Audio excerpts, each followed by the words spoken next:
The human voice. It's the instrument we all play. It's the most powerful sound in the world, probably. It's the only one that can start a war or say, I love you. And yet many people have the experience that when they speak, people don't listen to them. Why is that? How can we speak powerfully to make change in the world? Well, I'd like to suggest there are a number of habits that we need to move away from. I've assembled for your pleasure here 7 deadly sins of speaking. I'm not pretending this is an exhaustive list, but these 7, I think, are pretty large. Habits that we can all fall into. First, gossip. Speaking ill of somebody who's not present. Not a nice habit, and we know perfectly well the person gossiping 5 minutes later will be gossiping about us. Second, judging. We know people who are like this in conversation, and it's very hard to listen to somebody if you know that you're being judged and found wanting at the same time. Third, negativity. You can fall into this. My mother, in the last years of her life, became very, very negative, and it's hard to listen. I remember one day I said to her, it's October the 1st today, and she said, I know, isn't it dreadful? It's hard to listen when somebody's that negative. And another form of negativity, complaining. Well, this is the national art of the UK. It's our national sport. We complain about the weather, about sport, about politics, about everything. But actually, complaining is viral misery. It's not spreading sunshine and lightness in the world. Excuses. We've all met this guy. Maybe we've all been this guy. Some people have a blame thrower. They just pass it on to everybody else and don't take responsibility for their actions. And again, hard to listen to somebody who's being like that. Penultimate, the 6th of the 7, embroidery, exaggeration. It demeans our language, actually, sometimes. For example, if I see something that really is awesome, what do I call it? And then, of course, this exaggeration becomes lying, out-and-out lying, and we don't want to listen to people we know are lying to us. And finally, dogmatism. The confusion of facts with opinions. When those two things get conflated, you're listening into the wind. You know, somebody is bombarding you with their opinions as if they were true. It's difficult to listen to that. So here they are, 7 deadly sins of speaking. These are things I think we need to avoid. But is there a positive way to think about this? Yes, there is. I'd like to suggest that there are 4 really powerful cornerstones, foundations, that we can stand on if we want our speech to be powerful and to make change in the world. Fortunately, these things spell a word. The word is hail, and it has a great definition as well. I'm not talking about the stuff that falls from the sky and hits you on the head.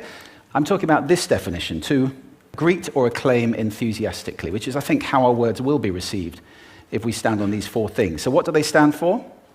See if you can guess. The H, honesty, of course.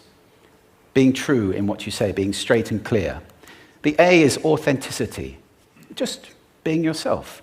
A friend of mine described it as standing in your own truth, which I think is a lovely way to put it. The I is integrity, being your word, actually doing what you say, and being somebody people can trust. And the L is love. I don't mean romantic love, but I do mean wishing people well. For 2 reasons. First of all, I think absolute honesty may not be what we want. I mean, my goodness, you look ugly this morning. Perhaps that's not necessary. Tempered with love, of course, honesty is a great thing.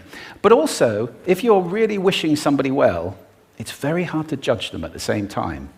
I'm not even sure you can do those 2 things simultaneously. So hail.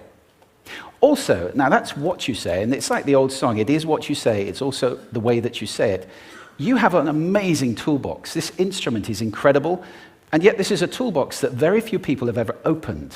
I'd like to have a little rummage in there with you now, and just pull a few tools out that you might like to take away and play with, which will increase the power of your speaking. Register, for example. Now, falsetto register may not be very useful most of the time, but there's a register in between. I'm not going to get very technical about this for any of you who are voice coaches.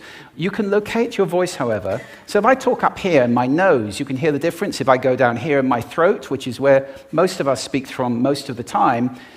But if you want weight, you need to go down here to the chest. You hear the difference? We vote for politicians with lower voices. It's true. Because we associate depth with power and with authority. That's register.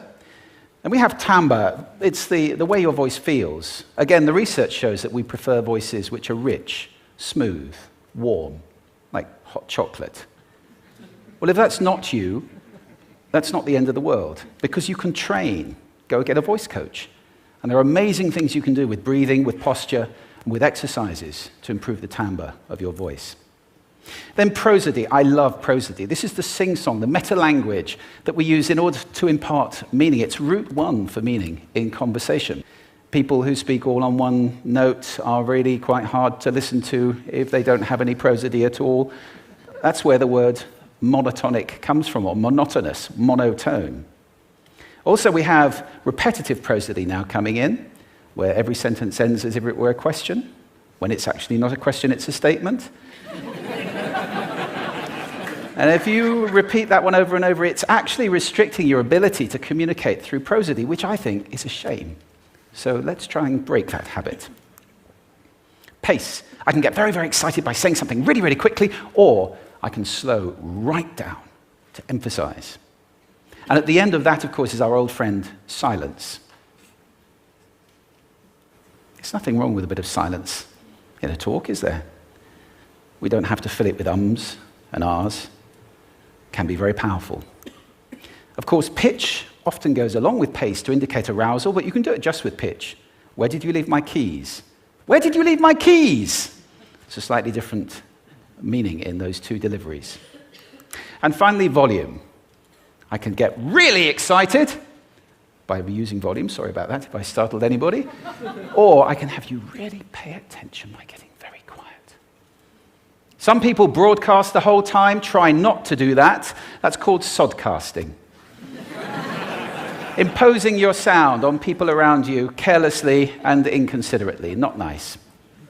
Of course, where this all comes into play most of all is when you've got something really important to do. It might be standing on a stage like this and giving a talk to people. It might be proposing marriage, asking for a raise, a wedding speech, whatever it is.